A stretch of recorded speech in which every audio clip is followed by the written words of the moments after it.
Os humanos mapearam cada canto do globo. Exploramos selvas e desertos. 0. Estudamos o espaço, mas avançamos apenas 11 quilômetros abaixo da superfície da Terra. Apenas 1/500 do caminho até o núcleo. Agora, estamos prestes a ir mais fundo.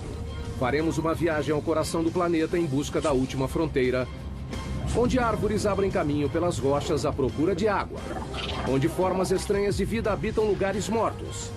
Arranha-céus são construídos sobre areia, minas são do tamanho de cidades e forças enormes continuam a moldar a Terra. Vamos nos unir a cientistas, engenheiros e aventureiros, enquanto investigam, exploram e desafiam os mistérios subterrâneos. Em uma viagem ao centro da Terra. Chegar ao centro da Terra exige uma viagem de 6.400 quilômetros por 3 camadas subterrâneas distintas. A primeira é a crosta terrestre, uma camada superficial frágil com apenas 32 quilômetros de profundidade. Imagine a Terra sendo um ovo cozido. Na verdade, proporcionalmente, os continentes são 3 vezes mais finos que a casca do ovo e a crosta oceânica é quase 10 vezes mais fina. A crosta guarda muita coisa dentro dessa profundidade relativamente rasa. Sobrepõe-se zonas de carvão, água, sal, ouro, prata, petróleo. O mais interessante para nós que vivemos na superfície da Terra é que ou plantamos algo ou extraímos. Então, grande parte do nosso mundo vem do subsolo de diversas formas. Abaixo da crosta fica uma camada mais grossa, o manto, com 2.900 quilômetros de rocha derretida em movimento. Sob o planeta, há uma região extremamente agitada de rocha derretida, com pressão e temperatura alta. A mais de 3.780 graus Celsius, o manto está em agitação constante, rachando a crosta acima em grandes placas chamadas tectônicas. Essas placas agem moldando a Terra como em nenhum outro planeta. As placas que se movem centímetros por ano podem se juntar ou se separar com resultados incríveis. Temos vulcões em erupção na superfície, terremotos, e ainda conseguimos sobreviver nesse equilíbrio delicado. Por incrível que pareça, vulcões são fonte de riqueza e fertilidade. São os vulcões que trazem nutrientes e materiais para a superfície da Terra. E é por isso que temos os solos férteis. É de onde vêm os recursos minerais e é como se formam. 2.900 quilômetros abaixo, no núcleo externo, o ferro derretido guarda a chave para a nossa sobrevivência. Um campo magnético para o planeta que nos protege da radiação solar.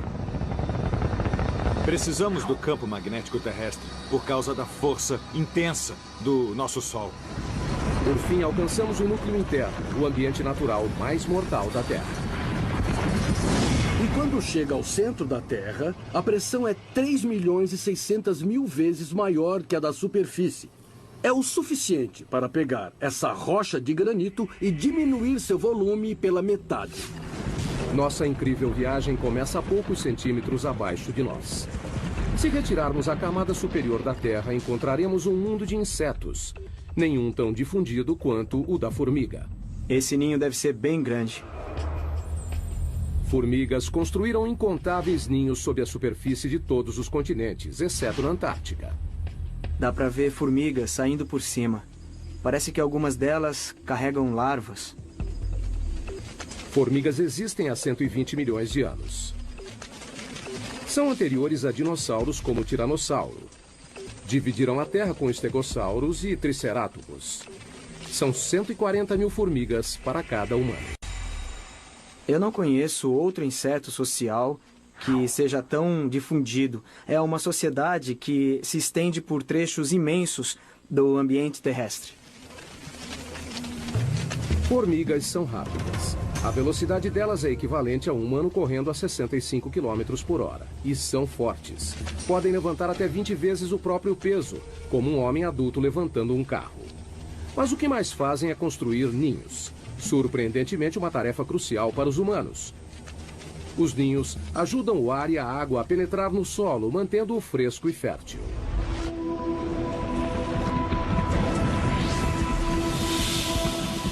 Abaixo da zona das formigas, a 2 metros. Londres, Inglaterra. 2 metros abaixo dessas ruas movimentadas estão as veias e artérias que suprem as necessidades da vida moderna.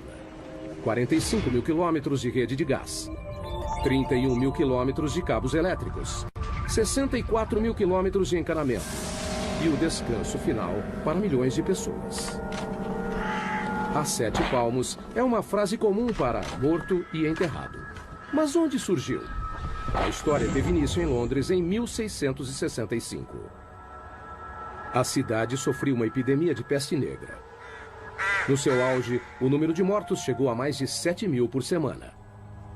O prefeito de Londres tentou impedir a propagação da infecção e ordenou que as sepulturas das vítimas da peste tivessem pelo menos 7 palmos de profundidade. Acreditava-se que os mortos poderiam infectar as pessoas saudáveis. Então, enterrar os corpos a 2 metros parecia fundo bastante para conter a doença. Mais tarde, as pessoas descobriram que a peste era transmitida através das pulgas e ratos pretos. No final, o surto de 1665 causou cerca de 72 mil mortes. 1 em cada 6 moradores de Londres. A cidade foi poupada apenas no ano seguinte, quando o grande incêndio de Londres acabou com todos os ratos. Mas a tradição da profundidade da sepultura foi espalhada pelo mundo.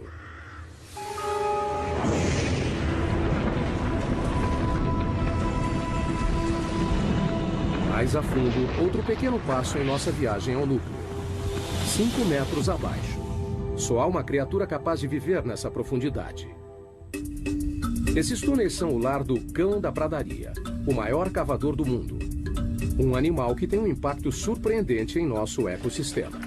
Os cães da pradaria adultos têm 30 centímetros e pesam cerca de 1,5 kg, mas no subterrâneo são literalmente escavadeiras. Eles empurram a terra com a mão ou chutam a terra com as patas. E a parte mais interessante é que usam a cabeça como uma britadeira. Uma toca pode ter 5 metros de profundidade e mais de 90 metros de comprimento. É maior que um campo de futebol. E também incrivelmente complexa. O projeto incorpora um sistema de condicionamento de ar sofisticado. 2 entradas de diferentes alturas criam um vácuo parcial que puxa o ar pela entrada mais baixa e empurra para fora pela mais alta. Então, a toca é um sistema bem complicado. Eu acho que não existe outro animal que tenha um sistema tão complicado. Essas pequenas criaturas têm uma importância inesperada para outros animais. Muitos outros animais dependem dos cães da pradaria para sobreviver. Por exemplo, essas tocas têm um impacto importante no modo como a água e os nutrientes circulam no ecossistema da pradaria. A grama com elas é mais nutritiva.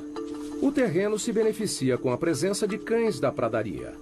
A escavação traz ar para o solo e os dejetos ajudam a fertilizá-lo. No início de 1800 havia 400 milhões de cães da pradaria, mas os fazendeiros os viam como peste e atiravam ou os envenenavam. Hoje existem menos de 100 milhões. Péssima notícia para as áreas onde vivem. Eles não fazem mais parte do ecossistema da pradaria como faziam antes, há 200 anos, porque não há número suficiente para povoarem o local e terem o impacto que precisamos. Então teremos mais corujas buraqueiras, os bisões irão se alimentar, as salamandras também. Por um lado, eles não estão ameaçados, mas o ecossistema da pradaria, como deveria ser e como era há 150 anos, esse está ameaçado. A próxima parada na nossa viagem ao núcleo é a 15 metros. Aqui, em muitos lugares do mundo, formas de vida superiores desaparecem. A Terra dá lugar a rochas. Começamos a encontrar carvão. O carvão se formou há cerca de 300 milhões de anos. Foi um processo único. O clima era mais quente e úmido do que hoje. Um grande pantanal dominava as regiões equatoriais da Terra. Com a queda de árvores e apodrecimento da vegetação no solo pantanoso, sedimentos sobrepostos foram comprimidos em rochas. Hoje, o carvão gera 1/3 da eletricidade do mundo. 7 bilhões de toneladas por ano são produzidas mundialmente. As maiores minas de carvão estão na China, Rússia e Estados Unidos. Só o estado da Pensilvânia produz 1% do fornecimento mundial. 1.500 pessoas viviam na cidade de Centralia, na Pensilvânia. Era uma pequena comunidade idílica. A gente andava de uma ponta a outra e conhecia todos na cidade. Era um jeito bom de viver.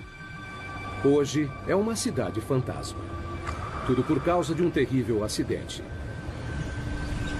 Em 1962, uma queima de lixo foi iniciada propositalmente em um aterro ao lado do cemitério da cidade. Eles queriam limpar o aterro e colocaram fogo lá.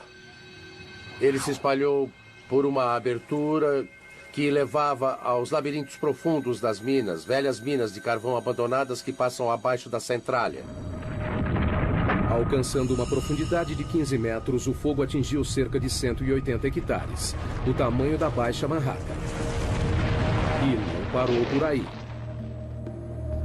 O que alimenta o fogo é o carvão antrácito, rico em carbono e de combustão lenta.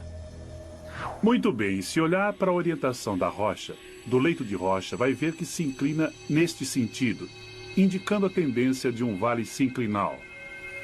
E na região do carvão antrácito, a maioria do carvão é encontrada nesse vale. Queimando a 650 graus Celsius, o ponto de fusão do alumínio, o fogo consumiu o solo e a rocha até não restar mais fundações.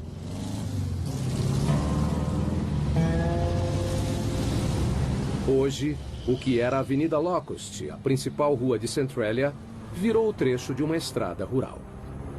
É difícil imaginar que aqui era o centro da cidade. Temos aqui uma fotografia de como era a Centralia desse ponto, onde nós estamos agora. Era aqui que John Coddington tinha um posto de gasolina e, olhando ali na frente, aquela árvore morta é a mesma árvore dessa foto. E as ruas eram lotadas de casas, era, sabe, uma do lado da outra. E agora não existem mais, todas estão... a natureza está reivindicando o lugar e não sobrou muito do que a cidade costumava ser. Essa casa, na Avenida Locust, do outro lado do posto de gasolina, pertencia a Bob Gadinsky. Em 1977 era uma única casa que minha esposa e eu adorávamos demais. Ficava em uma comunidade que era extremamente unida. Mas como pode ver hoje, não há nada além do mato que cresceu. Com o passar dos anos, o fogo ficou mais forte, mais ousado, chamuscando a paisagem, carbonizando as árvores, tudo do subsolo. Além do calor e da fumaça, o fogo emitia gás nocivo, como ainda faz até hoje. Tem monóxido de carbono, dióxido de carbono, sulfeto de hidrogênio e dióxido de enxofre. Então não é recomendável respirar este ar por causa desses gases que estão presentes. Quando as ruas começaram a se desintegrar, o governo federal interveio. Em 1984, o Congresso financiou uma evacuação voluntária. A maioria dos cidadãos de Centralia se mudou para nunca mais voltar. Era preocupante viver em cima do desastre. A gente se sentia preso. Eu estava preocupada com a segurança das crianças, então procurei sair o mais rápido possível. O fogo subterrâneo venceu. De 15 para 150 metros subterrâneos. Agora a terra já deu lugar ao leito de rocha. Essa é a zona de construção. A camada onde a maioria dos grandes projetos de construção do mundo toma forma. Como os metrôs. Existem 52 sistemas ferroviários subterrâneos no mundo. O mais extenso fica em Xangai, na China, com 420 quilômetros de trilhos, 55 quilômetros a mais que o de Nova York. Mas o túnel de metrô mais profundo é o de São Petersburgo, na Rússia, a 104 metros, quase à altura da Estátua da Liberdade. Antigamente os túneis eram cavados assim, ou assim. Agora eles usam isso. A tuneladora, também conhecida como tatuzão. A tuneladora foi usada pela primeira vez em 1956 para cavar o túnel de esgoto do rio Humber, em Toronto. A máquina tem 120 metros de comprimento. A cabeça de corte tem 15 metros de diâmetro e gira 3 vezes por minuto para escavar a rocha. Um feixe de laser a mantém no caminho. Conforme as tuneladoras avançam, anéis de aço e lajes de concreto são instalados. Como uma fábrica móvel, ela corta a rocha à frente e deixa um túnel finalizado para trás. A tuneladora é o segredo por trás de alguns dos maiores túneis do mundo, como o túnel base de São Gotardo, que liga a Suíça e a Itália através da cordilheira mais alta da Europa, os Alpes. Em seu lugar mais profundo, o túnel está a 2,5 km abaixo dos picos da cordilheira. Com 58 quilômetros, é o túnel ferroviário mais comprido do mundo. A construção começou em 1996. Foram utilizadas 4 tuneladoras que perfuraram 2 túneis paralelos simultaneamente dos 2 lados, através de 24 milhões de toneladas de rocha. Demorou 14 anos, mas, em outubro de 2010, o projeto foi finalizado. Antes, os caminhões levavam 4 horas para chegar de Zurique, na Suíça, até Milão, na Itália. O túnel diminuiu o tempo de viagem em 90 minutos. O leito de rocha pode ser um empecilho para os engenheiros, que precisam atravessá-lo para construir um túnel, mas esse mesmo leito é necessário para a base dos edifícios mais altos do mundo. Nova York, cidade dos arranha-céus mais antigos e famosos do mundo. Para manter esses prédios monstruosos em pé, engenheiros ancoraram as fundações no leito de rocha, montaram uma plataforma e construíram por cima. Na verdade, o horizonte de Manhattan espelha o leito de rocha abaixo. O método de ancoragem sustenta diversos arranha-céus, incluindo o prédio mais alto do mundo. O Burj Khalifa, em Dubai, tem 823 metros de altura, com uma fundação de 50 metros de profundidade. Mas um arranha-céu pode ser construído onde não há um leito de rocha? É um desafio que os engenheiros enfrentam na próxima parada de nossa viagem. 115 metros no subsolo, embaixo de um dos edifícios mais altos do mundo, o Petronas Towers, em Kuala Lumpur, Malásia. Incrivelmente, essas imensas torres de concreto e vidro não ficam no leito de rocha, mas sim na areia. Nunca construa casas da areia. Bom, provamos que casas podem ser feitas da areia com as técnicas de engenharia certas. A construção começou em 1996. Os 2 edifícios foram projetados com 88 andares, 460 metros de altura. Cada um pesaria em torno de 300 mil toneladas. No começo, a ideia era colocar as fundações em leito de rocha, mas análises revelaram que a rocha abaixo do local de construção se curvava acentuadamente para baixo, como um penhasco subterrâneo de quase 185 metros. Se continuassem, as torres ficariam metade sobre o topo do penhasco e metade fora. Um convite para o desastre. Se mantivéssemos a posição original, não haveria torre, a torre desabaria. O local da construção estava em uma área confinada do centro.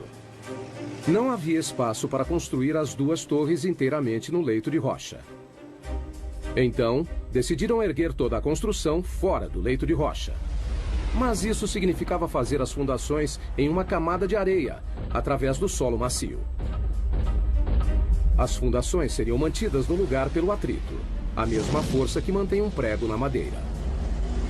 Um prego é colocado no pedaço de madeira, da mesma forma que os pilares em atrito estão colocados em toda essa zona de terra abaixo dessa torre.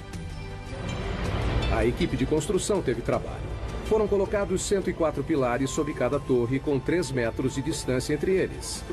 Praticamente uma floresta de concreto e aço. Alguns pilares têm 115 metros de profundidade. Em 2011, são as fundações mais profundas de qualquer prédio do mundo.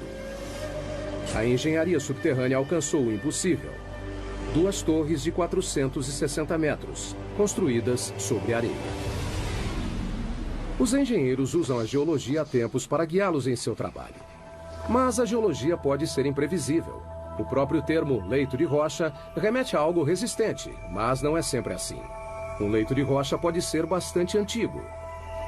Essa rocha tem 1,6 bilhão de anos. Mas também é bastante vulnerável a um elemento simples: a chuva. Caindo no leito de rocha durante bilhões de anos, a chuva causa deformações e rachaduras. Essas fraturas podem ser enormes. Aqui está uma que se estende por todo o comprimento dela. A água acaba formando cavernas, de onde pode passar para grandes lagos e rios subterrâneos. Mais profundamente, encharca a rocha como uma esponja. Na verdade, também deve ter de 5 a 10 oceanos de água dentro das rochas da Terra. 99% da água doce do mundo encontra-se no subsolo. As maiores reservas estão na China, Rússia, África e Estados Unidos. O aquífero Ogallala é o maior dos Estados Unidos. Estende-se do Nebraska ao Texas, cobre 450 quilômetros quadrados, uma área do tamanho da Suécia, e chega a 150 metros de profundidade. Mas em muitos lugares do mundo, a água subterrânea está secando. Isso significa que pessoas, animais e plantas precisam ir mais fundo para conseguir o que resta. A próxima parada em nossa viagem subterrânea, a raiz mais profunda do mundo, 120 metros. Mpumalanga, África do Sul. Em uma encosta sobre as cavernas Eco fica um bosque de figueiras de 150 anos. Elas sobreviveram a um duplo desafio: crescer em rochas e sem nenhuma fonte de água aparente. Quando olha isso, parece que saiu do Senhor dos Anéis. Raízes e rochas normalmente não se misturam. Árvores geralmente crescem em solo fértil, mas o clima aqui é árido. Não há chuva durante metade do ano. As figueiras precisam de 23 litros de água por dia para sobreviver e até quebram rochas para conseguir. As raízes são geneticamente programadas para saber que a água se encontra abaixo delas. A ponta da raiz libera um tipo de lubrificante chamado mucilagem para suavizar a passagem da raiz. Conforme cresce, a raiz procura rachaduras e pontos fracos nas rochas. Figueiras contam com uma única raiz mestra para encontrar água. Essa vai bem fundo. A pergunta é: quanto? Bom, lá vamos nós, descendo para as profundezas da Terra. Quanto mais fundo, mais difícil, não é? Não é maravilhoso o que a Mãe Natureza faz? Só para procurar água? Puxa, essa raiz está meio esquiva. Tomara que a gente encontre alguma coisa mais na frente. Finalmente, Burroughs vê algo. Nossa, finalmente.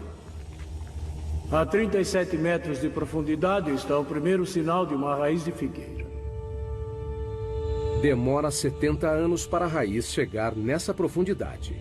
E quando encontra a umidade, a viagem acaba. Até o final da raiz, a profundidade é 120 metros. Estamos vendo as raízes mais profundas do mundo. Nesse momento tem água aqui. Tem água sendo bombada abaixo da minha mão até a árvore. O caminho todo até a superfície. Depois dos mamíferos subterrâneos, túneis artificiais e da raiz mais profunda, entramos na área dos minerais. As rochas são feitas de minerais. A humanidade extrai as riquezas minerais da Terra há mais de 40 mil anos. Mas o que fazer com uma mina que atingiu o fim da vida útil? Algo bem inesperado. É o que a próxima parada dessa viagem revela. Sala, Suécia. 150 metros de profundidade. Desde 2006, uma antiga mina de prata é o local da suíte de hotel mais procurada do mundo. Apesar de decorada com prata e com uma sala de jantar exclusiva, o banheiro mais próximo fica na superfície. E a temperatura ambiente é de 4 graus. A mina de prata, que hoje abriga um quarto, foi fechada em 1908. Durante 400 anos, os mineiros cavaram 40 mil toneladas de rocha, principalmente com as mãos. No século XVI, essa era a mina mais importante da Suécia. Hoje, o legado dos mineiros é visto nos túneis e cavernas que se estendem na escuridão por 20 quilômetros. O grande interesse turístico pela mina deu a ideia da suíte de hotel. As pessoas vêm aqui só para ter uma ideia do passado. A prata existe há 4,6 bilhões, desde a origem do sistema solar. foi formada a partir de partículas minerais lançadas no espaço pela explosão de estrelas. Capturadas no turbilhão de poeira dos planetas embrionários. Fundidas em pepitas puras pelo calor e água do subsolo. Hoje, a prata é extraída na Austrália, China, Europa e nas Américas, somando 20 mil toneladas por ano. Em Sala, a água que ajudava a criar a prata da mina ainda está lá. Metade da mina é cheia de água. Enquanto a mina funcionava, bombas levavam a água para ser filtrada. Mas isso acabou. Essa mina inundada contém cerca de 5 milhões de litros, o suficiente para encher 25 mil banheiras.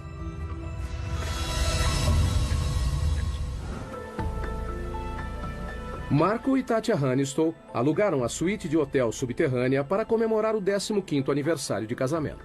Tá certo? A ideia foi dela. Perfeito. Bom, eu queria fazer uma grande surpresa para ele. E alguma coisa especial. Vamos lá? O elevador leva 4 minutos e meio avançando 60 centímetros por segundo para chegar na suíte de 150 metros abaixo. Marco está com dúvidas. Eu tô nervoso. Ficar embaixo da terra sozinho? Não, quase sozinho. Eu vou.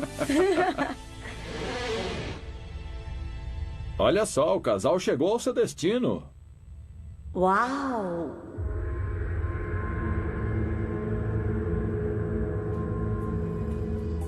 Ai, isso é maravilhoso. Quando o casal senta para jantar, Marco ainda está um pouco apreensivo. Maravilha, agora só tenho que ter coragem para dormir. Mas no fim ele consegue passar a noite. Uma noite inesquecível. A água subterrânea é o maior agente para mudanças no subsolo. Ela não só reage quimicamente com os minerais para criar metais como a prata, mas também pode literalmente derreter a rocha. Cidade da Guatemala 2010. Um estrondo repentino, queda de alvenaria. Quando a poeira baixou, a única coisa que restou foi um buraco enorme. Com 30 metros de profundidade e 20 metros de largura, um quarteirão inteiro desapareceu. A cidade da Guatemala é construída sobre calcário poroso. O fluxo de água subterrâneo dissolveu a rocha, deixando somente uma camada superficial frágil, que poderia ceder a qualquer momento. Inacreditavelmente, o desabamento tirou apenas uma vida. Mas já é o segundo grande buraco na cidade em 3 anos. As dolinas, como são chamados, são assustadoras e às vezes mortais, mas alguns podem fornecer muitos dados científicos. A próxima parada em nossa viagem subterrânea também é na América Latina, a 335 metros. Zacatón, México. Nessa dolina cheia de água não há espaço para a vida. Abaixo da superfície plácida não há ar. Mas uma forma de vida cresce aqui, micróbios. E eles são bem estranhos. Todas as bactérias e formas de vida precisam sobreviver num ambiente anaeróbico, o que acaba levando a formas de vida incomuns. Em 2006, a NASA enviou uma equipe para estudar os micróbios de Zacatón. O primeiro passo foi descobrir o formato do interior da dolina. Não sabíamos o tamanho e nem a profundidade. Era tudo uma grande incógnita. Então trouxeram uma nova tecnologia. Um robô em formato de ovo projetado para ir aonde outras sondas não conseguiam. Eles o apelidaram de Depth-X. Ele tem propulsores em todas as direções, então pode ir para todos os lados, consegue girar e fazer qualquer movimento necessário para encontrar o caminho num ambiente tridimensional. O Depth-X tem 2 metros de largura e 1,5 de altura, quase do tamanho de um quadriciclo. O que o torna especial é que não usa controle remoto, ele se dirige sozinho. Assim que some da superfície, fica completamente por conta própria. E nesse período, então, ele precisa tomar as decisões sozinho. Para enxergar, o robô depende do sonar, uma tecnologia desenvolvida no início do século XX para emitir ondas sonoras potentes pelas paredes e o chão da dolina. Como um morcego voando em uma caverna escura, o robô cria um mapa em 3D atualizado e contínuo em sua memória. A habilidade do DEPF-X em pensar por conta própria foi algo pioneiro na engenharia robótica. Para poder mapear, para coletar uma amostra ou voltar para a superfície, são escolhas que dependem somente dele. Depois de 50 mergulhos, o DEPF-X conhecia cada centímetro do lugar. As pessoas se perdem em grutas e não sabem se estão na segunda ou terceira interseção. Um robô como o DEPF-X faz um bom trabalho para distinguir dessas situações confusas e, em alguns casos, faz melhor que as pessoas. Em pouco tempo, os segredos de Zakaton foram desvendados. Sabemos que é quente. Talvez existam aquíferos termais alimentando Zakaton. Mas a maior surpresa foi a descoberta de mais de 100 tipos de bactérias, incluindo 6 novas espécies de micróbios chamados de arqueia, que têm um estilo de vida estranho, à custa de enxofre. Uma das árqueas tinha enxofre dentro do organismo, então estava metabolizando o enxofre, o enxofre da água e usando como fonte de energia. A descoberta confirma que a vida não precisa das mesmas condições da Terra para se desenvolver. Um dia, um descendente do DEPF-X pode acabar fazendo uma viagem pelo espaço. Veremos esses exploradores avançando, indo para lugares que as pessoas não podem ir. Em lugares como a Lua de Júpiter, Europa, na busca por uma forma de vida similar em outro mundo. Há muitas dolinas na América Latina, principalmente no México. Só na província de Yucatán há mais de 3.000 delas. Algumas contêm água, outras não. Mas nenhuma delas pode ser comparada à nossa próxima parada da viagem. O poço vertical mais profundo do mundo, a Caverna das Andorinhas.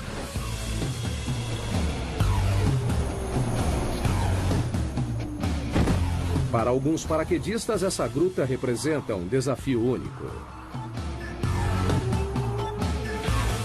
Você vai para a beirada e olha para baixo. E quando você pula, sente a corrente de ar.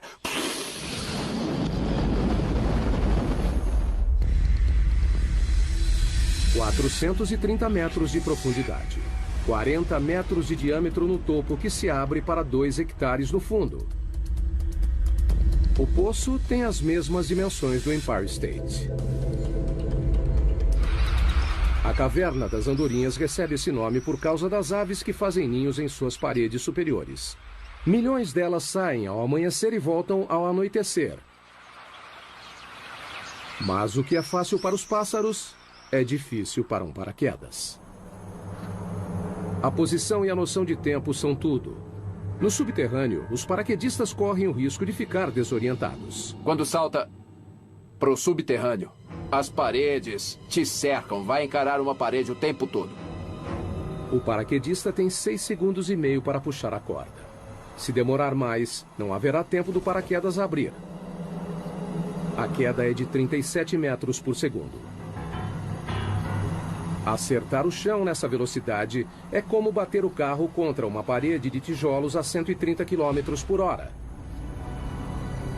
Mas e para voltar à superfície? Nós prendemos em uma corda de resgate amarrada a uma manivela e podemos subir 2 paraquedistas em 10 minutos. Daí repetimos tudo.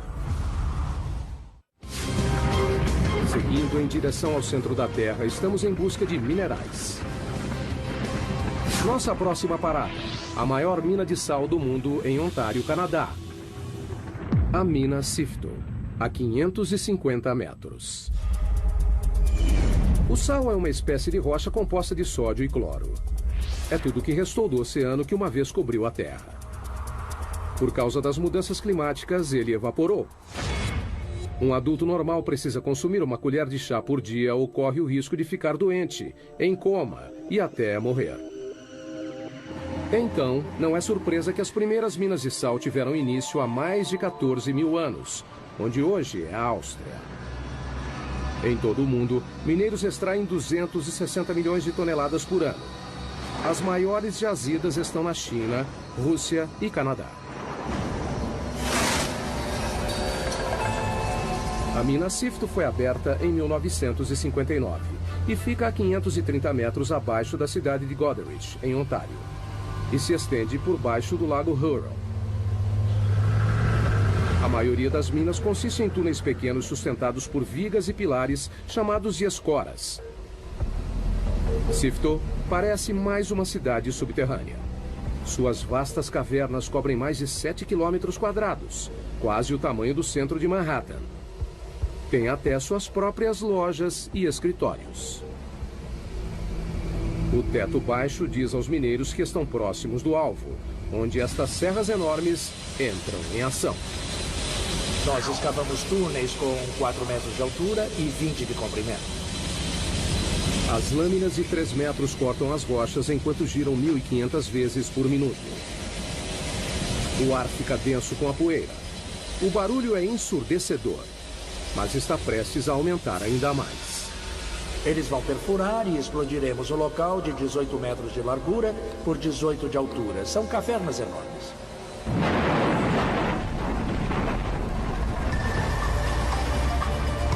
Caminhões gigantes levam as rochas cortadas de volta para a mina e colocam nas mandíbulas de um triturador faminto. Os caminhões descarregam 10 vezes por hora, o tempo todo, 7 dias por semana. Nos 4 minutos em que esse monstro é carregado, lascas de 250 quilos são reduzidas a pedras menores.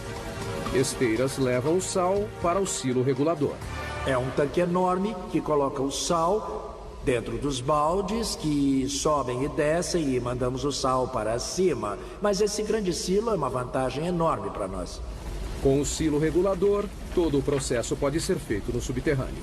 Estamos falando de uma taxa de 24 a 26 mil toneladas içadas por dia e temos capacidade para mais que isso. Todo dia, essa mina produz sal suficiente para metade da população mundial. E a Sifto acredita que pode manter a produção por mais 250 anos.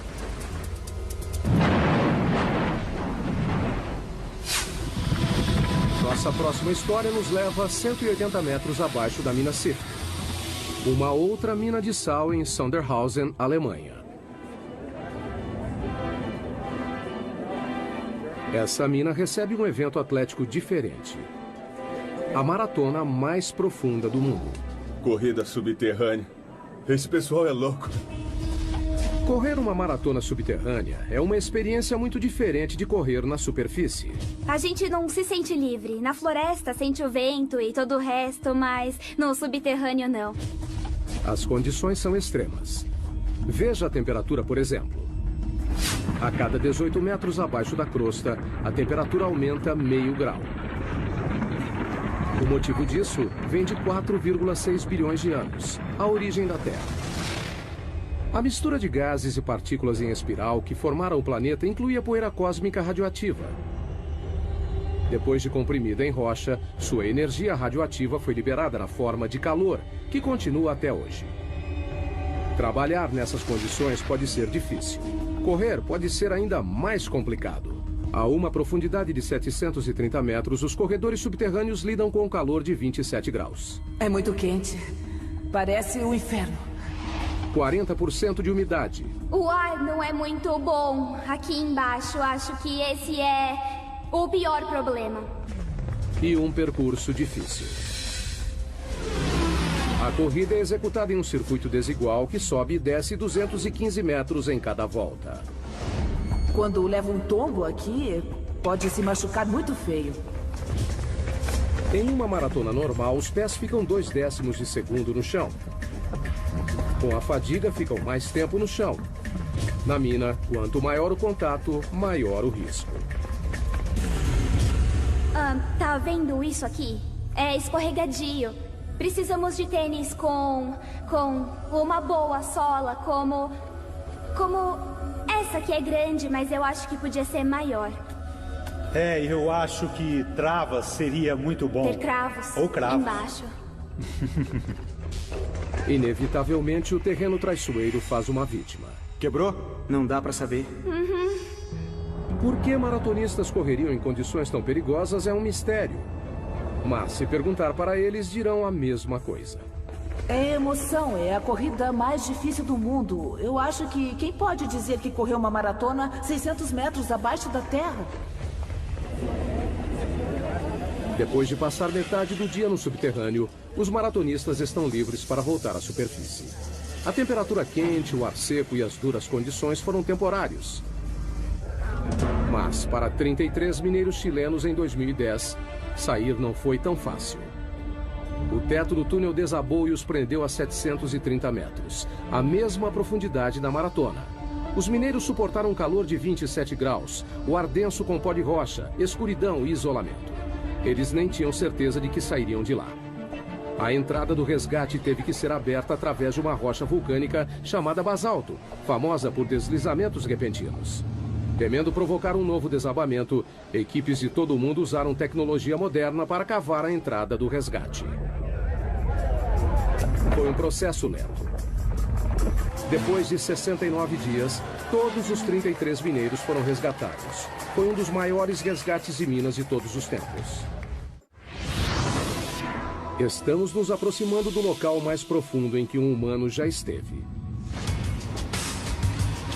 Esse é o laboratório científico mais profundo do mundo. É bem movimentado aqui. O Observatório de Neutrinos de Sudbury, ou Snow Lab, está a 2 quilômetros abaixo do centro de Ontário. 2 experimentos estão em andamento. Um deles está na fase final de comissionamento. 3 experimentos grandes estão em construção. Os cientistas estão à procura de algo que só pode ser visto a 2 quilômetros abaixo da superfície. Partículas minúsculas de matéria cósmica, chamadas neutrinos. Tão pequenas que 200 cetilhões deles caberiam em um grão de areia. São 200 com 24 zeros. Não é uma surpresa que os neutrinos sejam fracos. Elas são partículas incrivelmente leves e, normalmente, passariam pela Terra completamente despercebidas. Cientistas descobriram os neutrinos em 1956. Estão em todo lugar do universo. Para detectar algo tão pequeno, precisa filtrar e excluir os raios gama, os raios X e a radiação ultravioleta que constantemente bombardeiam a Terra do espaço. Queremos provar que não é uma radiação convencional que de algum modo interfere e imita os sinais esperados. Então precisamos de muita proteção. Por isso o laboratório é tão profundo. Esses raios cósmicos tornariam a medição sensível do neutrino algo impossível. Os 2 quilômetros de rocha no laboratório Sudbury reduzem esses raios cósmicos a um fator de 10 milhões. Encontrar algo tão pequeno quanto o neutrino requer equipamentos grandes. Se você procura uma partícula, precisa aumentar suas chances de vê-la. Cobrindo uma área de 7.250 metros quadrados, tão grande quanto 6 piscinas olímpicas, as câmaras e túneis interligados do laboratório parecem mais uma estação espacial ou uma base lunar do que um laboratório subterrâneo. O laboratório levou 18 anos para ser construído e custou cerca de 70 milhões de dólares. Neutrinos deixam um pequeno traço de luz quando atravessam certas substâncias. Essa caverna já abrigou 60 mil toneladas de rocha.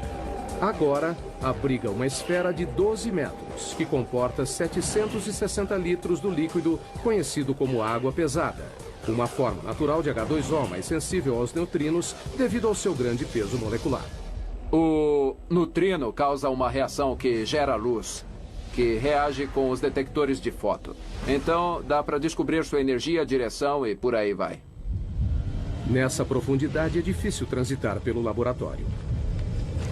O elevador desce a 640 metros por minuto. Depois tem 1,5 km de caminhada. A temperatura ambiente é de 27 graus. É quente por causa da pressão nessa profundidade. Ao redor deles, a rocha está sendo espremida a mais de 544 atms, mais de 500 vezes a pressão atmosférica na superfície. Quando fizeram o laboratório, enfrentaram um desafio: criar um ambiente subterrâneo puro. Mantemos as fontes de poeira e contaminação no mínimo absoluto graças ao esforço constante na limpeza. Na entrada, eles passam por um processo rigoroso de descontaminação para remover poeira, que pode arruinar os experimentos delicados. Isso envolve tirar tudo que vestiu na mina, tomar um banho completo e colocar roupas limpas que nunca foi usada fora da mina. Além da poeira, as pessoas espalham detritos próprios continuamente. 600 mil partículas da pele por hora.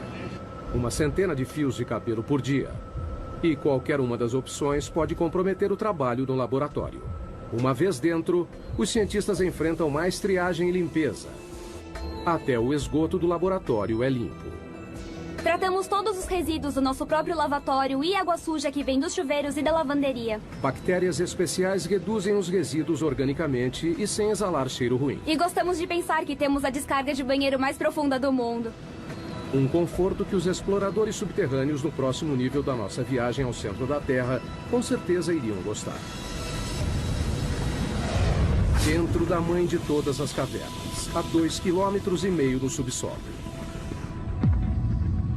Esses exploradores poloneses esperam ir além do que qualquer outro explorador já foi. Eles treinam para uma descida na J2, que faz parte dos 2,5 km de profundidade do sistema de cavernas Chev, no México. O que nós procuramos é a caverna mais profunda do mundo. A erosão da água da chuva criou a J2. A descida envolve fissuras, desvios e câmaras alagadas.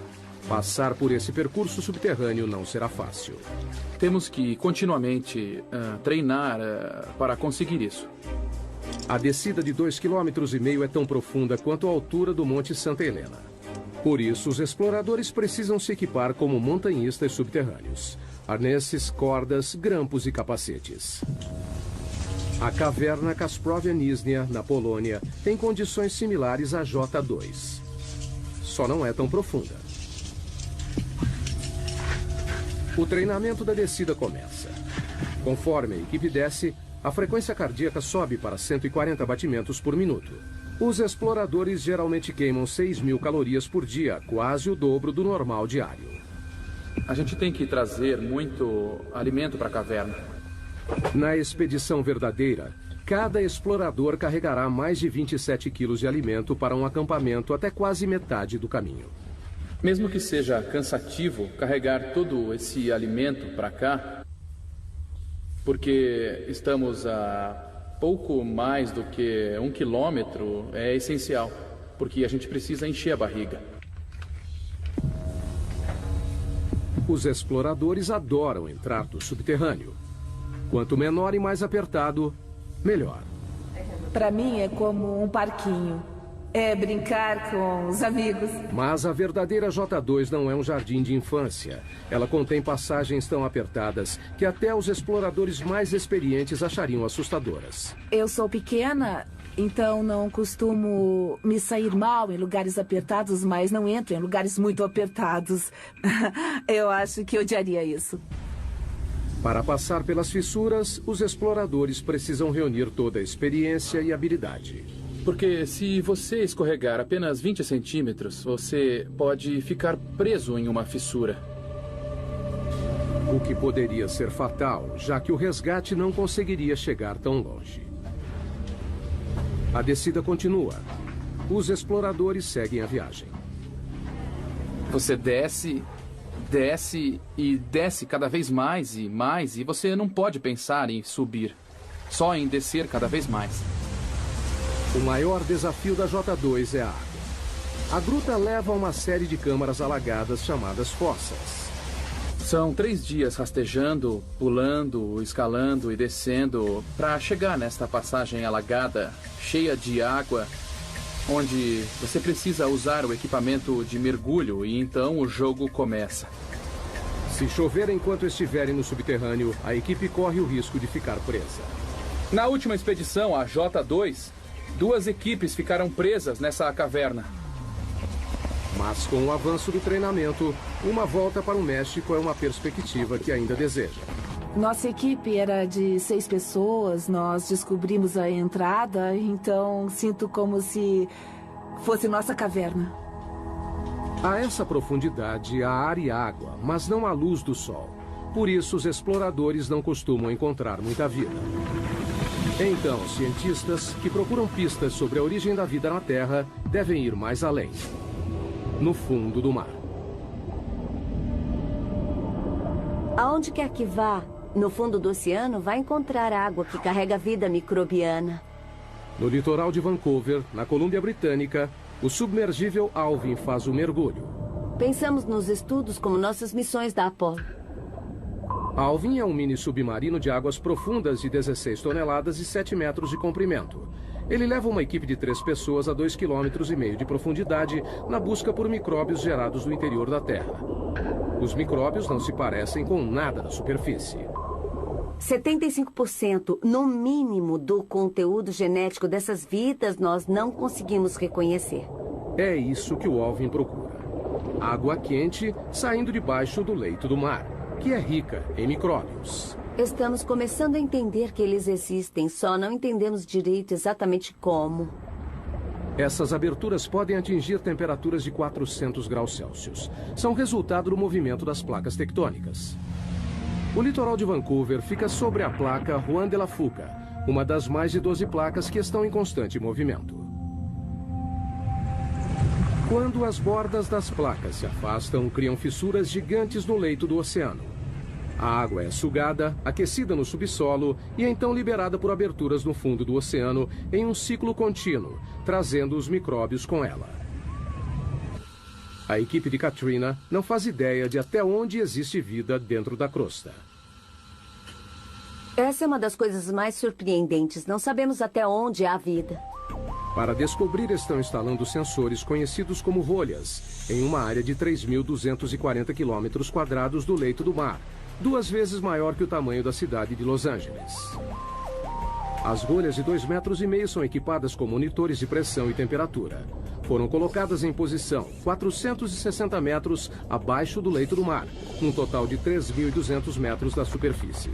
O objetivo é rastrear o caminho da água quente dentro da crosta terrestre. Temos que entender o fluxo da água, quais os tipos de micróbios que existem lá. É só seguir a água que encontrarão micróbios. As riquezas minerais do planeta regem a maior parte da economia mundial. Quanto mais raro, mais os mineiros cavarão para encontrá-lo. Tautona, África do Sul. Viajando a 16 metros por segundo, os mineiros levam 1 hora para descer os 3.000 metros até o fundo da mina mais profunda do mundo. A missão: achar ouro. O ouro é formado a partir da poeira cósmica, de um modo parecido com a prata, só que é mais raro. Menos de 200 toneladas foram extraídas desde o início dos registros históricos. A produção da Tautona, de 12,5 toneladas por ano, fornece metade da oferta mundial de ouro. Assim que o elevador abre, um sopro de vento quente recebe os mineiros. A essa profundidade, a temperatura ambiente é de 54 graus Celsius, mais quente que um dia de verão no Vale da Morte. Um sistema de ar-condicionado enorme abaixa para 28 graus. Ainda quente, mas suportável. Enquanto os 5.600 mineiros que trabalham aqui suam a camisa nas galerias e túneis, também precisam ficar de olho no teto. Nessa profundidade, qualquer tremor pode provocar um pequeno terremoto subterrâneo. A queda de rochas mata diversos trabalhadores todo ano. Na próxima parada da viagem ao centro da Terra, vamos 3 vezes mais fundo que os mineiros de Tautona, para o lugar mais profundo já alcançado por humanos. No Pacífico Ocidental, a 11 quilômetros subterrâneos, encontra-se a Depressão Challenger, uma fissura de 69 quilômetros de largura no leito do oceano que se estende por 2.530 quilômetros, a mesma distância de Nova York a San Antonio, no Texas. E o perigo aqui não é o calor ou os tremores de terra, é a pressão. Em 23 de janeiro de 1960, o oceanógrafo suíço Jean Piccard e o comandante da Marinha americana Don Walsh partiram em uma embarcação subaquática única para se tornarem os primeiros e até agora únicos humanos a verem o verdadeiro fundo do mar. Don Walsh revive a viagem histórica. Foi o único submersível que foi até a Depressão Challenger e por quase 50 anos ninguém mais voltou lá. E por uma boa razão. A pressão a 11 quilômetros de profundidade é esmagadora. 1.080 ATMs. Imagine o peso de 48 Boeing 747 em cima de um dedo. Para suportar esse peso incrível, Piccard projetou um submergível chamado Trieste. Com 15 metros de comprimento, 4 metros de diâmetro, ele pesava 51 toneladas, quase o tamanho de um caminhão de lixo médio carregado. Para a proteção, a equipe ficou em uma esfera de aço de 2 metros de diâmetro de 16 toneladas. Não tinha espaço para as pernas. A gente tinha meio metro cúbico para 2 pessoas. É quase o tamanho de uma geladeira doméstica. O que, levando em conta a água a 1 grau Celsius negativo, não parecia tão ruim assim. A temperatura dentro do casco era aproximadamente a de uma geladeira também. Para flutuar, o Trieste foi suspenso por uma boia, um tipo de balão submarino. Mas ao contrário de balões que voam no céu, a equipe não conseguiu usar hélio. Então decidiram usar outra coisa. Todos sabemos que o petróleo é mais leve que a água, então o Trieste usou gasolina. Foram necessários mais de 85 mil litros de gasolina para conseguirem flutuabilidade. O suficiente para encher 500 tanques de carro. 8 da manhã, hora da ação. A descida começa. É um processo lento e cauteloso. O tamanho e o posicionamento das janelas da cabine do Trieste dificultam a visão. Esta é a janela de visão principal. É uma peça de acrílico de 18 centímetros de espessura e tem uma portinhola do outro lado da esfera com uma janela menor. E tem uma janela no tubo de entrada. A 200 metros, o Trieste mergulhou na escuridão. Eles atingiram o limite de penetração da luz solar. Mas a 910 metros, a natureza trouxe ajuda. A única coisa que iluminava o abismo era a bioluminescência dos animais e plânctons. Como se fossem vagalumes, eles carregavam a própria fonte de luz. Então parecia neve caindo de cabeça para baixo. Depois de mais de 1 hora, surgiu um problema. Houve um barulhão a 6 quilômetros. A 6 quilômetros submarinos, o Walsh teve que verificar os equipamentos. Ouvimos o barulho, checamos todos os medidores internos e parecia tudo bem, então continuamos o mergulho. Mas então ele viu algo. Olhei pelo vidro da portinhola e vi uma rachadura assim na janela. A equipe estava a 1 passo da morte certa. Se o vidro interno tivesse rachado, teríamos morrido na hora, porque a pressão externa a 6.000 metros é de uns 680 TMs. Então, teria sido imediato. Talvez nem notássemos. Mas a janela resistiu e eles decidiram soldá-la. Depois de quase 5 horas, o Trieste finalmente se aproximou do fundo. Walsh viu algo inacreditável. Um pouco antes de pousar, nós vimos um linguado. Animais vertebrados não deveriam viver nessa profundidade. Mas eles não tiveram a chance de investigar mais fundo. Assim que pousamos, uma nuvem enorme de sedimento subiu e só baixou depois de 20 minutos. A lama do fundo do mar os cegou. Foi como estar numa tigela de leite. Eles não tiveram escolha. A gente não via nada, não dava para tirar fotos e a lama não baixava. Decidimos voltar para a superfície. Para permitir que o Trieste fizesse a viagem de volta, o Walsh controlou o peso soltando o lastro. A gente tinha 2 barris de lastro cheios de bola de aço e no fundo do barril tinha um eletroímã. Com o ímã acionado, as bolas ficaram no barril. Desligamos a força elétrica e elas desceram. Ao apertar um botão, o Trieste começou a voltar para a superfície. E entrou para a história. 11 quilômetros é o limite para a exploração humana. Atravessamos mais de 1/3 da crosta terrestre. Pessoas saem de cela. Máquinas assumem. Todos os cientistas utilizam ferramentas para ajudá-los a explorar lugares que não podem ir. Telescópios, microscópios. Mas geólogos enfrentam um problema diferente. O engraçado é que eu não posso dizer o que existe a 30 centímetros abaixo do chão que pisamos, porque não consigo ver através da rocha. A solução parece óbvia. Perfurar a rocha e olhar. Mas é uma abordagem repleta de problemas. Península de Kola, noroeste da Rússia, 1989. Em um ponto castigado pelo vento, na fronteira com o Círculo Polar Ártico, cientistas embarcam em um plano ambicioso. Com despesas enormes, um buraco incrivelmente fundo foi perfurado para alcançar o limite entre a crosta terrestre e o manto. São 35 quilômetros subterrâneos. Para reduzir o atrito, usaram um método de perfuração novo. Ao invés de toda a cabeça de escavação, somente a broca foi inserida, bastante lubrificada com lama e óleo. A 6 quilômetros, a perfuração descobriu fósseis de plâncton de 18 milhões de anos em um estado de conservação impressionante. A 11 quilômetros, encontraram rocha de 4,4 bilhões de anos. Zircão, o mineral mais antigo do planeta. Mas, com o aumento da temperatura a cada metro, nos 12 quilômetros, ela chegou a 300 graus Celsius. A perfuração parou de repente. A temperatura aumenta muito rápido conforme avança para o interior do planeta. Com a profundidade dos buracos, a broca de metal não aguenta e então começa a se derreter. Pelos próximos 14 anos, houve tentativas de retomar a perfuração, mas todas fracassaram. Não temos equipamentos nem materiais que suportem a temperatura e pressão que existem a dezenas de quilômetros subterrâneos. O poço superprofundo foi abandonado em 2003.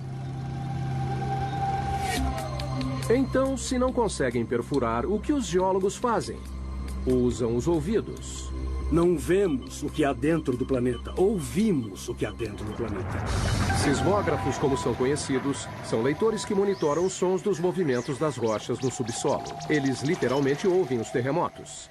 Há terremotos de magnitude 6 ou maior a cada 3 dias em média. E isso faz o mundo se modelar. As vibrações mudam de acordo com a densidade da rocha. Dados que geólogos podem ler. Conseguimos fazer imagens tridimensionais do que forma o planeta inteiro, monitorando milhares de terremotos com milhares de sismógrafos durante muitos anos. Pessoas ao redor do mundo dependem dos recursos sob nossos pés. A próxima parada em nossa jornada ao centro da Terra, o campo de petróleo mais profundo dos Estados Unidos, 11 quilômetros abaixo do Golfo do México. Há mais de 6 mil plataformas de petróleo no litoral do Texas e Louisiana, com capacidade de suprir 25% do petróleo dos Estados Unidos. Mas não é fácil de obter. É preciso atravessar 1,5 km de mar e depois mais 9,5 de pedra. Como fica mais difícil de achar petróleo e gás, avançamos mais e mais para águas fundas e fazemos buracos mais profundos. A perfuração em águas profundas está passando por uma revolução nos litorais do Egito, África Ocidental, Brasil e no Golfo. É maravilhoso termos a tecnologia para avançar tão profundamente. Mas a tecnologia tem suas limitações. Na primavera de 2010, uma plataforma chamada Deepwater Horizon perfurava um poço relativamente raso a 7 quilômetros no campo de Macondo, cerca de 80 quilômetros da costa da Louisiana. 20 de abril, 22 horas. A plataforma foi abalada por uma explosão. A bola de fogo foi vista a 56 quilômetros de distância. 11 funcionários morreram, 17 ficaram feridos. 1,5 km abaixo, no leito do oceano, a ruptura do poço liberou até 60 barris de petróleo por dia. Um barril tem 180 litros. Foi como jogar 450 caminhões-tanque no mar. O vazamento totalizou quase 5 milhões de barris. Foi o pior desastre de petróleo nos Estados Unidos. Então, o que deu errado? A Deepwater Horizon já tinha perfurado 11 quilômetros no fundo do campo de petróleo do Golfo no outono anterior, em um local diferente. Em comparação, perfurar em Macondo seria fácil. Mas as aparências podem enganar. O Golfo é um dos lugares mais difíceis de perfurar. O relevo costeiro cai em mais de 1,5 km de cumes íngremes e vales, com desfiladeiros e vulcões ativos de até 150 metros. A geologia é bem complicada. O petróleo sob o leito irregular do fundo do mar está abaixo de uma camada de rocha de 35 milhões de anos, com 245 metros de espessura, preso sob uma pressão enorme, mais de 1.100 vezes a da superfície. E tem também o peso das rochas, sobrepostas, pressionando, que faz a pressão do fundo do poço aumentar incrivelmente. Além da pressão, os perfuradores de petróleo podem encontrar perigosos bolsões de gás metano congelado, conhecido como hidrato. Se acidentalmente perfurar isso, pode ser um problema. Aquecido pelo atrito da broca, o metano explode o poço, liberando uma quantidade enorme de petróleo. Muitos pesquisadores associam a tragédia do Deepwater Horizon a um bolsão de metano congelado. A tecnologia de escaneamento convencional nem sempre pode detectá-los, e isso é um desafio para a exploração do petróleo. E ninguém sabe a quantidade existente porque é muito difícil conseguir uma imagem sísmica. Agora, os exploradores estão usando uma nova geração de sensores de fundo do mar para ajudá-los a detectar o gás congelado antes de se tornar uma ameaça. Literalmente, nós o descemos pela lateral do navio e ele afunda até o leito do oceano, usando uma âncora de concreto pesada, e fica lá por vários dias ou até vários meses. Ao contrário do sismógrafo padrão, esse sensor não mede as ondas sonoras geradas pelo movimento tectônico da Terra. Ao invés disso, detecta eletricidade. Medimos as propriedades eletromagnéticas do leito do mar, a condutividade elétrica. A eletricidade vem do campo magnético da Terra. Quando encontra a radiação do Sol na atmosfera superior, gera uma corrente mundial dentro da crosta, que alcança o núcleo externo da Terra. Mas ela é fraca. Medimos menos de 1 nanovolt no fundo do oceano. Os sinais que nos interessam são pequenos. A corrente passa por diferentes rochas dependendo da facilidade com que conduzem ou resistem à eletricidade. Ao medir essa corrente, os sensores fornecem uma imagem mais detalhada do que há na rocha, fazendo a distinção entre um bom condutor, como a água, e um mau condutor, como o petróleo. O que é bom porque gastar 100 milhões de dólares perfurando um poço de água salgada é perda de tempo. Como o petróleo, o hidrato de metano também tem baixa condutividade, mas existe a pouca profundidade abaixo do leito do mar. Para encontrá-lo, é preciso dar um choque na Terra. E é isso que esse instrumento que está na minha frente vai fazer. Eles o chamam de SUSI, da sigla em inglês para Instrumento Aquático de Energia Elétrica. Ele usa uma fonte de 2.000 volts com corrente de até 500 amperes. Um mini-raio, 5 milhões de vezes mais forte que a dose necessária para matar um ser humano. Nós descemos com um cabo de reboque atrás dos navios de pesquisa, muito próximo do leito do mar. Alimentamos com energia e ele gera uma corrente elétrica que é injetada na água por uma antena. E então eles medem o resultado. Uma leitura superficial que mostra uma rocha resistente à eletricidade pode significar que ela contém bolsões de hidrato. Só o tempo poderá dizer se o escaneamento eletromagnético ajudará a reduzir os riscos de explosões em campos de petróleo submersos. Enquanto isso, a técnica está sendo cada vez mais usada por cientistas. É como examinar uma panela de sopa fervendo e ver tudo o que está acontecendo. E revela muitas coisas sobre o movimento das rochas no interior da Terra. Com as imagens de alta resolução dos sismógrafos, podemos perceber pequenos detalhes do que acontece no interior do planeta, coisa que realmente não era possível há 10 ou 20. Estamos quase na metade do caminho pela crosta. Cerca de 5 quilômetros mais fundo do que qualquer ser humano já foi. Não é um lugar muito agradável. Aqui a temperatura da rocha é de 480 graus, quente o bastante para derreter vidro. A pressão é de 1.500 ATMs.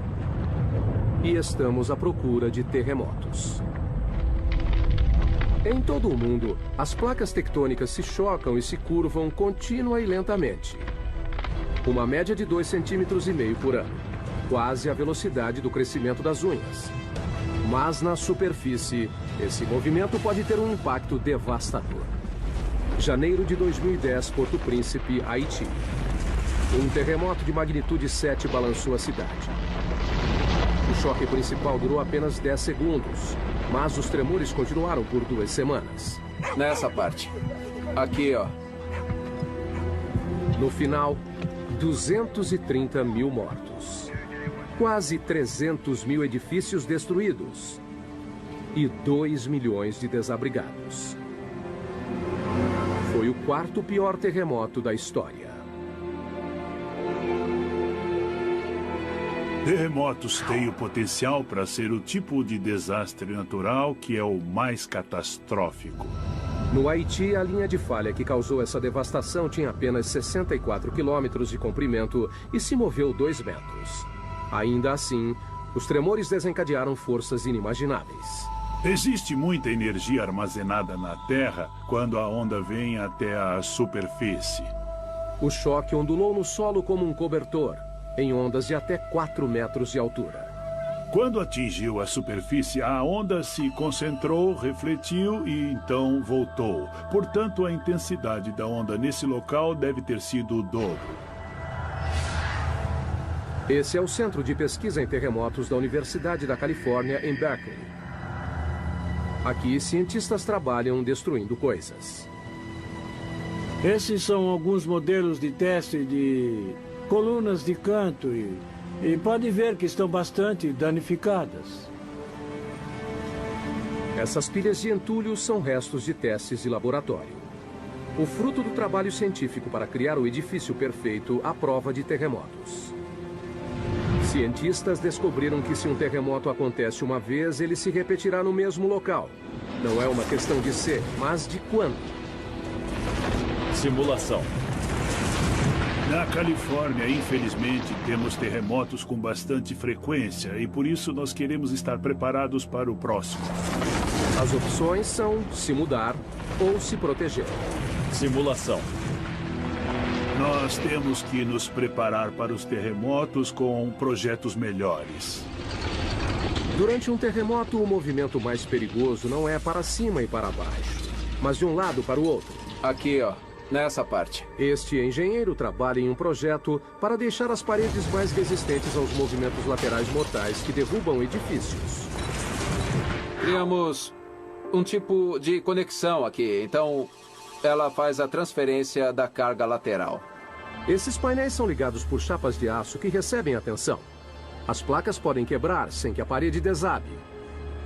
Os painéis são uma mistura de concreto e fibras de aço para os tornarem mais flexíveis e menos quebradiços. Foram projetados para serem danificados. A equipe de Berkeley usa uma variedade de equipamentos para submeter novos projetos a lentos processos de destruição. Este enorme bloco de concreto tem 8 metros de comprimento e 7,5 de altura. Pesa 300 toneladas. Há muita energia latente presa em toda essa estrutura. Quando esses 4 cilindros hidráulicos empurram o bloco, eles transferem a energia para as estruturas em teste. Nesse caso, as estruturas são as colunas e vigas semelhantes à de um arranha-céu. Ninguém sabe qual será o resultado. É a primeira vez que testamos algo desse tipo. O objetivo é levar tudo ao limite. O edifício é empurrado em uma direção e as vigas são giradas contra as colunas. O aço curvou, mas a estrutura sobreviveu. Um começo promissor para esse projeto. Mas a única maneira de ter certeza que a estrutura se manterá durante um terremoto é fazer um acontecer. Essa é uma mesa vibratória. A mesa vibratória nos dá a possibilidade de provocarmos um terremoto. Como o nome sugere, as mesas vibratórias atingem réplicas de prédios com tremores em escala real. Assim, nós podemos simular 6 tipos de movimento. A mesa pode balançar para frente e para trás, inclinar, ir para cima e para baixo, para os lados, para representar o que aconteceria em um terremoto. O objetivo não é analisar por que os prédios caem, mas por que continuam em pé. Uma das coisas que queremos ser capazes de fazer é prever quando uma estrutura desabará completamente ou desabará parcialmente. Os terremotos já mataram milhões. Mas o movimento tectônico que os causam também faz parte do ciclo mundial, que é crucial para a saúde do planeta Terra. A vida humana não teria se desenvolvido sem as placas tectônicas. As placas tectônicas criam terras e sem elas, a superfície seria um imenso oceano. Nem existiriam animais terrestres. O ciclo da criação de terras praticamente deixa o planeta de cabeça para baixo. Isto é um homonoide, um fóssil do que viveu no fundo do leito do oceano. O que é notável nesta pedra é que apareceu na base do Monte Everest. E as forças envolvidas devem ter sido enormes e incríveis para trazer este pequeno amonoide do fundo do mar até um local bem alto do planeta.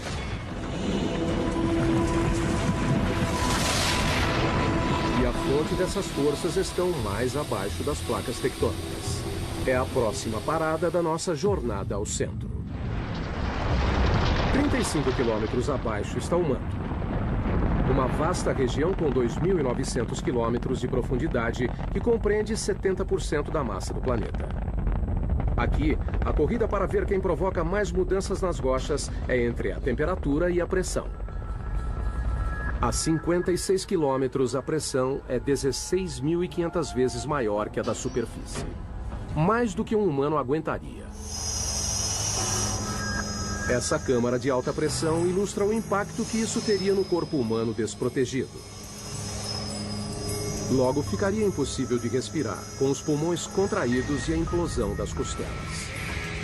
Com mais 3 quilômetros a 59 de profundidade, a pressão reduziria nossos ossos a pó. Mas a temperatura também sobe, graças à liberação de energia radioativa do manto. O calor de 980 graus é capaz de amaciar as rochas. Elas começam a se transformar em magma. Magma é o que acontece quando a rocha atinge a temperatura de fusão e vai do estado sólido para o líquido. Ela pode atravessar grandes distâncias de terreno quando é expelida para a superfície da Terra. Enquanto percorre a superfície, o magma se mistura com uma série de substâncias que o tornam ainda mais volátil.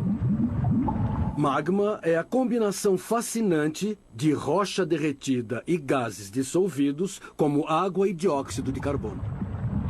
Logo abaixo da superfície, o magma se acumula em lacunas e vácuos nas rochas, que os cientistas chamam de câmaras. A câmara mais profunda detectada até hoje fica 33 quilômetros abaixo de Oahu, Havaí. A maioria tem menos de 10 quilômetros. As câmaras lentamente se enchem de magma. Com o aumento da pressão no subterrâneo, o magma é forçado em direção à superfície. Uma hora o ponto de ruptura é atingido. O resultado, erupção vulcânica. Uma das imagens mais poderosas do interior da Terra é dos poucos lugares onde o interior vem para a superfície, como no vulcão. 500 milhões de pessoas no mundo vivem bem perto de um vulcão. Uma única erupção pode ser catastrófica. Vulcões podem subir bem depressa e, em alguns casos, levaram dezenas de milhões de anos para serem criados. Acontecem sem aviso, chegam a 530 graus e é quase impossível de serem parados. Abril de 2010. O vulcão Eiffel entra em erupção na Islândia. Liberou 99 milhões de metros cúbicos de cinzas, o bastante para encher 40 mil piscinas olímpicas. Uma nuvem de cinzas de 9 quilômetros foi para o ar. Espalhou-se por mais de 1.800.000 quilômetros quadrados, maior que a área do Alasca. A erupção provocou uma paralisação de 6 dias dos aviões em todo o hemisfério norte e segurou mais de 1 milhão de passageiros por dia. Os serviços voltaram ao normal depois de 1 mês. Estamos chegando ao núcleo externo em nossa jornada ao centro da Terra. Uma zona de 2.100 quilômetros de ferro derretido, imprensada entre o manto e o núcleo interno sólido. Para chegar aqui, passamos por água e rocha. Combatemos temperatura e pressão. E revelamos os segredos subterrâneos que moldam nossas vidas. Mas um mistério permanece. O que faz a Terra ser magnética?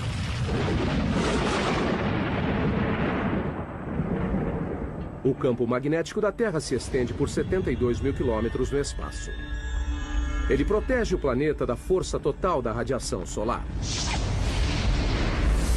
Um único brilho solar de 2 horas libera 10 bilhões de toneladas de partículas radioativas. Energia suficiente para abastecer os Estados Unidos por 10 mil anos ou evaporar nossa atmosfera. Sem o campo magnético para bloqueá-las, as partículas solares acabariam com a vida na Terra. Precisamos do campo magnético da Terra por causa da força intensa do nosso Sol. O campo se origina do núcleo externo rico em ferro. A próxima parada da nossa jornada, 2.900 quilômetros subterrâneos. A temperatura aqui é de 4.420 graus. Quente o suficiente para vencer a rigidez e derreter o ferro. Quando o ferro se desloca, de alguma maneira, gera eletricidade. Cientistas a chamam de efeito dínamo. O efeito dínamo se refere à produção de campos magnéticos por movimento. Mas, como a movimentação de ferro fundido abaixo da superfície gera um campo magnético, é um dos grandes mistérios da Terra. Não sabemos realmente como essa turbulência na movimentação de metal líquido dá origem ao dínamo. São apenas movimentos aleatórios. Essa esfera gigante pode fornecer respostas. É um modelo mecânico da Terra. Parte de um experimento da Universidade de Maryland que tenta descobrir por que a Terra é magnética. A esfera tem 9 metros de diâmetro, pesa 23 toneladas e tem rotação de até 130 km por hora. Nós tentamos conseguir a velocidade verdadeira e, assim, tentar imitar as condições de um planeta. O núcleo externo é feito principalmente do mesmo material da esfera: ferro, um bom condutor elétrico. O núcleo interno é magneticamente fraco. Ninguém sabe por quê. Mas, como um dínamo gigante, o movimento em torno dele cria um campo magnético. Claro que Lathrop não pode reproduzir as condições reais do núcleo externo. Não podemos chegar ao centro, então não dá para ver como acontece diretamente. Mas ele acredita que pode chegar perto. Para obter os resultados, ele precisa encher a esfera com 3.217 litros de um líquido. Até agora, só usou água. Mas planeja usar sódio líquido fervente. O sódio é inflamável. Temos que ser bem cuidadosos com os riscos de incêndio. Mas, além do ferro fundido, é o único material que pode fazer o trabalho. O sódio tem a vantagem de fundir a uma temperatura relativamente baixa e é um excelente condutor comparado ao ferro líquido. A esfera é o mais novo de uma série de experimentos. Começamos a construir experimentos do tamanho da mão, depois de uma bola de basquete, depois, sei lá, bolas de ginástica. Esse foi o maior até hoje. Mas até agora, assim como o campo magnético da Terra, o resultado do experimento ainda é uma incógnita. Nenhum dos experimentos anteriores geraram o próprio campo magnético, mas temos todos os ingredientes necessários para conseguir o dínamo.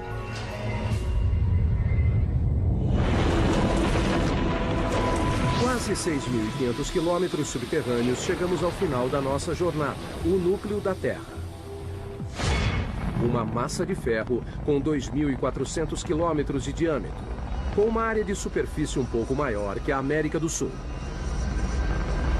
A temperatura aqui é igual à da superfície do Sol. Mas o peso de todo o planeta apoiado nele mantém o ferro rígido. A pressão é muito intensa. É mais que 3,5 milhões de vezes maior que na superfície. A mesma convicção que ajuda a gerar magnetismo também empurra o calor para a superfície no processo de resfriamento do núcleo. Quando a temperatura cai, o núcleo solidifica lentamente. Um dia, não haverá mais rocha derretida para criar o campo magnético. Mas o Sol já terá se extinguido, acabando com a Terra antes desse dia chegar. Enquanto isso, o calor do núcleo ajuda a impulsionar o lento ciclo do manto, que renova a superfície, alimenta a química de nossa riqueza mineral e gera o campo magnético que nos protege do universo hostil. As chances de se encontrar outro planeta como a Terra são realmente mínimas. Descemos quase 6.500 quilômetros para o fim da nossa jornada.